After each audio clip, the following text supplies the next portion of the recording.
Aureliu. Ini tadi udah ya masalah parfum di siang hari ya.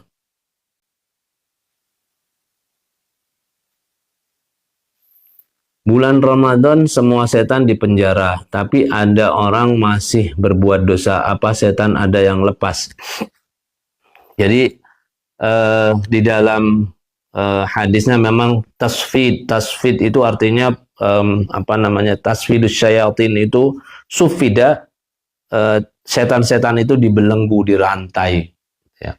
Bukan berarti kemudian orang-orang itu selamat dari godaan-godaan yang lain. Ya, jadi ada perbuatan-perbuatan itu yang bukan dilakukan oleh setan, yang bukan dorongan setan, yang bukan dari dorongan eksternal berupa godaan setan, tapi ada yang namanya nafsu ammarah bisu. Ada nafsu yang memang kerjaannya mendorong orang itu untuk berbuat kejahatan. Dan itu yang mungkin tidak terjaga oleh orang tersebut. Sehingga dia tidak segan-segan atau nggak peduli melakukan perbuatan maksiat di siang hari. Ya. Maka orang-orang yang tidak melakukan apa yang diperintahkan Allah, justru melakukan apa yang dilarang oleh Allah itu di bulan puasa, bukan berarti dia akan selamat dari godaan setan atau godaan dirinya sendiri yang berupa nafsu al-ammarah bisu, nafsu yang ada di dalam diri kita yang selalu menyuruh untuk berbuat keburukan tersebut. Jadi begitu ya Mas Tumplek. Wallahu a'lam.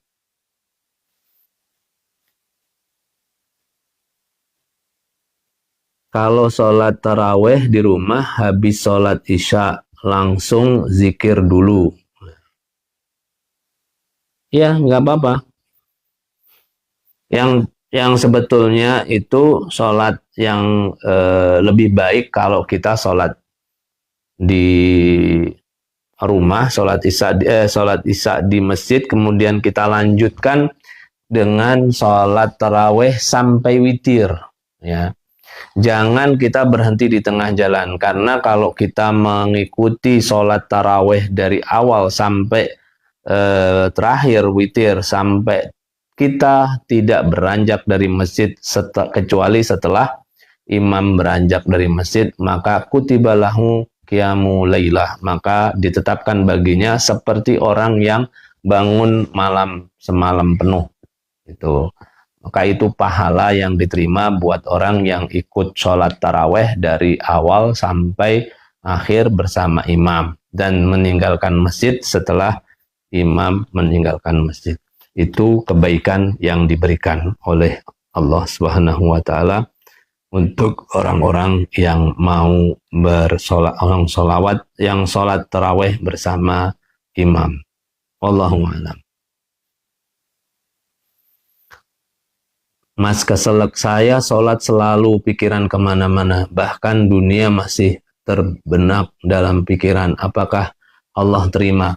Soal Allah terima atau tidak itu hak prerogatif Allah. Tapi yang pasti kita itu diperintahkan oleh Allah untuk sholat dengan tumak ninah, dengan khusyuk. Tumak ninah itu artinya benar-benar kita lakukan dengan sepenuh hati, kemudian dengan hati-hati dan dengan khusyuk, bahwa khusyuk itu bukan berarti hanya sekedar raganya saja, tapi jiwanya juga khusyuk, jiwa pikiran kita khusyuk. Ketika kita Allahu Akbar, maka kita, pikiran hati kita menyatakan bahwa Allah memang besar, Allah memang tiada duanya, Allah memang sembahan satu-satunya yang harus kita selalu ibadahi dalam segala hal. Pikirannya harus terus begitu. Yang semua kegiatan atau aktivitas dunia harus ditinggalkan. Ya, itu yang harus benar-benar ditetapkan ya di dalam diri kita. Maka sebetulnya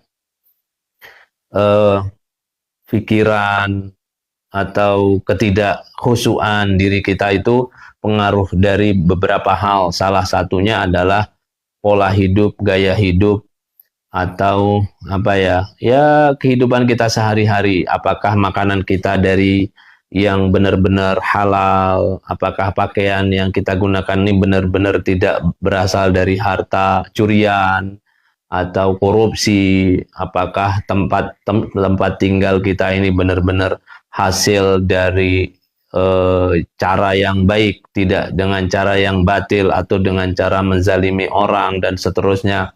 Kalau itu memang benar-benar kita lakukan, maka insya Allah sholat kita akan baik, ya. Sholat kita akan khusyuk, karena memang seperti itu yang digambarkan oleh Rasulullah SAW ketika ada orang yang berdoa, bagaimana doanya akan dikabulkan sementara makanannya dari yang haram, pakaiannya dari yang haram, tempat tinggalnya dari yang haram, ya. Itu doa, ya, apalagi kalau sholat. Kalau sholat itu benar-benar kita harus menghadirkan hati kita, jiwa kita, pikiran kita hanya untuk Allah Subhanahu wa Ta'ala, sehingga Rasulullah itu mengajarkan bagaimana supaya kita sholatnya benar-benar khusyuk lillahi ta'ala, yaitu sholat muwaddi. Sholat muwaddi adalah sholat yang dilakukan seperti sholat orang yang akan berpisah untuk selama-lamanya. Ya, yang sholat itu adalah sholat terakhir kali yang akan dikerjakan dan setelah itu tidak bisa sholat lagi. Itu sholat muwaddi. Dan lakukan itu. Ya, jadi seolah-olah ketika kita Allahu Akbar, ya Allah, ini sholatku yang terakhir. Aku mohon ampunan. Aku benar-benar merasa banyak kesalahan. Ya, pokoknya pikiran kita tuh hanya mikirin Allah semata. Ya, insya Allah kalau kita mau mengikuti cara Nabi seperti ini akan semakin baik dan khusyuk. Kalau ditanya apakah sholatnya sah, sholatnya sah, sholatnya sah. Tapi nilai dan afdoliyahnya mungkin yang mas keselak, ya. Kalau diterima atau tidaknya tentu itu Allah saja yang tahu. Wallahu a'lam. Mas Jonathan, sama-sama.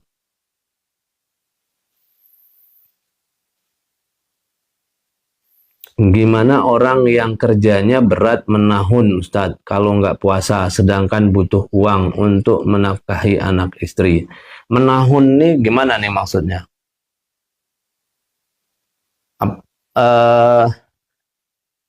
Menahun memang dia nggak punya waktu istirahat misalnya, atau tidak punya hak cuti, gitu ya, misalnya.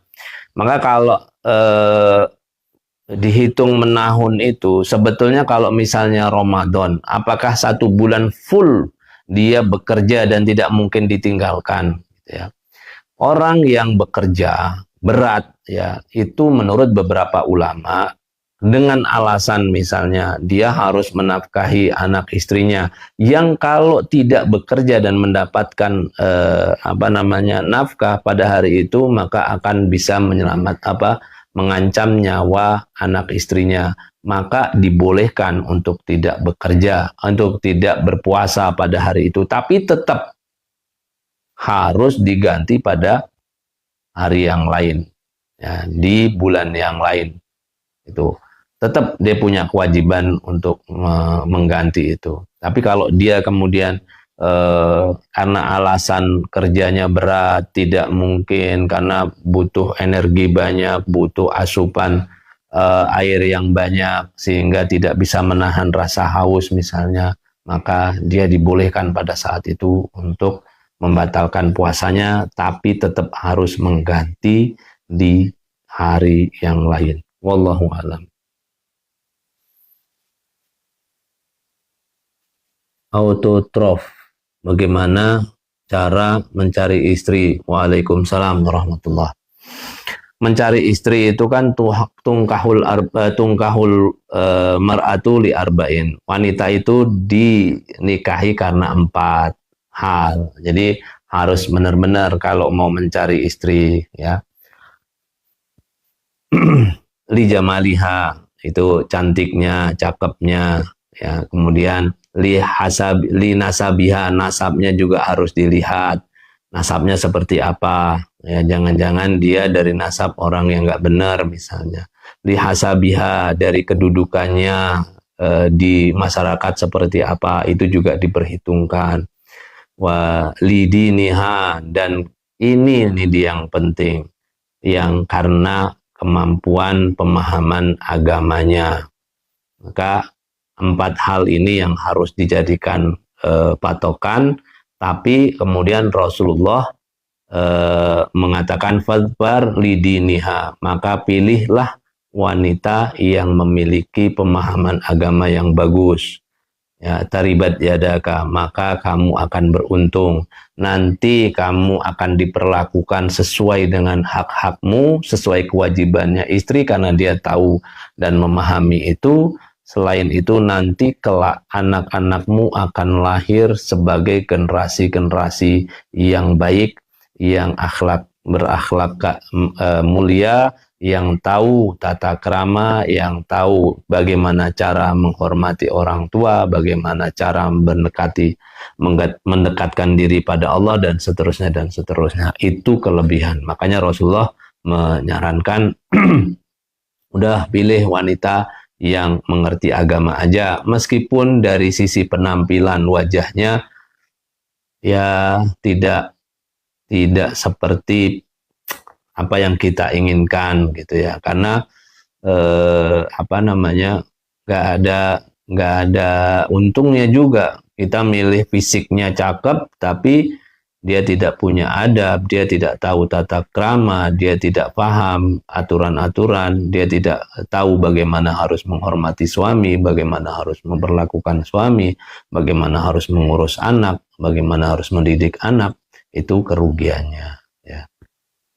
Wallahu alam. Mas Sunatan, ketika sholat tarawih setiap selesai 2 rakaat ada bacaan yang dibaca Bilal, itu dasar fikihnya gimana Ustaz? Secara fikih itu memang nggak ada dasar bacaan Bilal itu ya, karena macam-macam bacaan-bacaan yang ada di masyarakat kita. Cuman memang berdasarkan istilah tarawih, tarawih itu adalah sholat dengan santai gitu loh, maksudnya sholat tarawih itu dengan istirahat lah ya. Maka ketika kita selesai satu sholat misalnya ya, satu salam, kemudian kita tidak langsung berdiri, karena apa ya, kita itu tadi sesuai dengan namanya itu sholat dengan tambahan istirahat lah, dengan santai. Maka pada saat itu dibacakanlah bacaan-bacaan yang memang memberikan makna, arti, atau minimal pemberitahuan. Misalnya, sholatut tarawihi rok'ataini jami'atar rahimakumullah, gitu ya, panjang nanti. Supaya apa? Supaya makmum semua jamaah itu bisa memanfaatkan waktu itu untuk ya sekedar melepas lelah, melepas apalagi kalau habis buka itu dia makan kolaknya kebanyakan gitu, jadi begah, dia harus narik nafas dulu gitu. Itu yang paling. Jadi kalau daripada untuk istirahatnya tidak ada bacaan-bacaan, nah itu salah satu alternatif bacaan yang dibaca oleh Bilal. Wallahu a'lam.